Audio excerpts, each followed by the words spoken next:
Ayusin mo kasi. Okay na.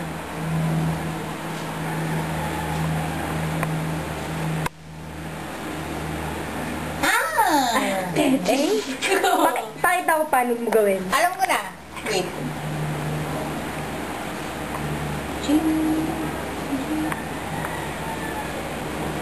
Hindi mo naman kasi kailangan magmadali, no? Okay. Tingnan natin kung kaya mo yung level 3. Hindi mo kaya yung level 3. Kaya ko. No. Oh my gosh. No. Wag ka!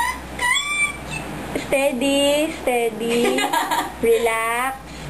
Yan. Oh my God. Okay, hindi mo kaya yung level 3. Kaya ko kaya to nung nilong. Let's see. Oh, ayan na eh. Let's see. Hiba na to! Huwag ka kasi magmadali.